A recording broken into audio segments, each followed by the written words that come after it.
Good morning. Well, we have a few reversals here. The Ace of Wands is on its head, and the Seven of Wands is on its head, and we have the Four of Cups that looks like it's hanging, and we have the Hanged Man. So this almost climatic energies. I mean, tomorrow could be a right old wet fart, can it? But with all this talk of all this energy build up, I don't know until tomorrow comes. We will see, but there have been more what the fuck moments. So there is still that element. And it's interesting. Today we might be experiencing the square between Venus in Scorpio and Saturn in Aquarius. So how our values and worths are being tested against humanity's values and worths almost, we're being asked, and with a square it's a dynamic energy where two conflicting energies force a change. Squares get things done. Oppositions are sometimes a wrestle, but squares tend to mean that something has to give somewhere. So but the cards to navigate this energy, because all this energy is actually not in fire, and the moon has now moved out of Aries and is moving into Taurus, but we're being asked to hold some of that fiery energy, our inspiration. We're being asked to, the cards are asking us to hold on to that energy as maybe a medicine to what's coming up tomorrow, perhaps, or what's coming up.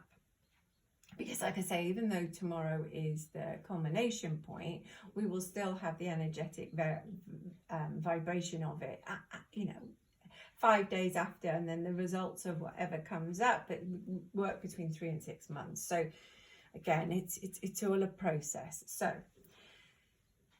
where I asked for guidance of how to navigate the energies of the day. The Ace of Wands is, as an overview, is almost saying, this lack of motion, and there might be delays, and we might find it difficult to get cooperation from others, but, we are in a square. And the feeling of being blocked and lacking of energy, and we can't get along, is a way of shifting things. And what's very interesting about, like I say, the reversals that we've got, it really is, I feel, asking us to review our position, especially any defensive position we've been taking, from a different perspective. We're being asked to reassess our values and how we do relationships, and how we, this is the bit that with Mars retrograde we need to, we need to allow the inner time to do this work, So anything where we've been using, so Wands is our energy. So where we've been struggling with other people's objections of our actions and feeling a bit overwhelmed and anxious, this is like where we've been, this defense mechanism, because again, the Patagonia is a quite a defensive creature. It rolls up into a ball and it tries to avoid it. This is about the discomfort, and actually sitting with the discomfort and realizing, yes, there might be conflicting points of view, but do we want to spend all our energy trying to defend our position, because it's blocking us being able to move forward? We haven't got the bandwidth to be engaged in a battle and to grow. When you think of the idea of when you're in a defensive position, you have a castle and a moat. And within the moat, there's no room to grow because the moat is the hard wall. Well, Aquarius is about being the other side of the wall, and where we can almost be the free spirit. But, a Mars in Gemini is all about being the curiosity of seeing life anew, of being the student of life with enthusiasm and ready to go their own way, so we can explore and experience. But if we're within the confines of the castle wall, we're going to hit the wall.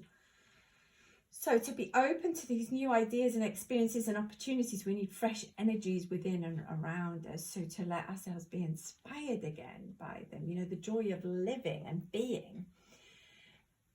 And then we will hear the call to awaken, you know, the rebirth, but as of right now, and over the next day or that day is coming, we're going to hear information and we're going to see things that are perhaps going to change our perspective, but we have to be open to allow the change, to let go of the defensive battles that we've been in, perhaps. So, you know, if we go in, at the moment, we've been invited to go into the darkness and drink of the cup of silence. So it's like sit and allow our eyes to readjust in the dark.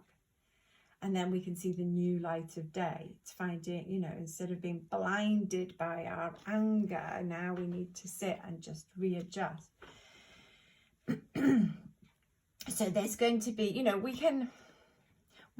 there's a passage I want to read from. Basic desires and fears, apportioning blame and blaming oneself, need to be worked out again and again until the dungeons of the past have been cleared out and the citadel of the future has firm foundations.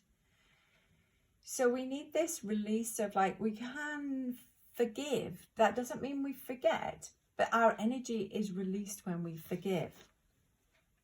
So the advice line for today is, you know, pause, take time to be.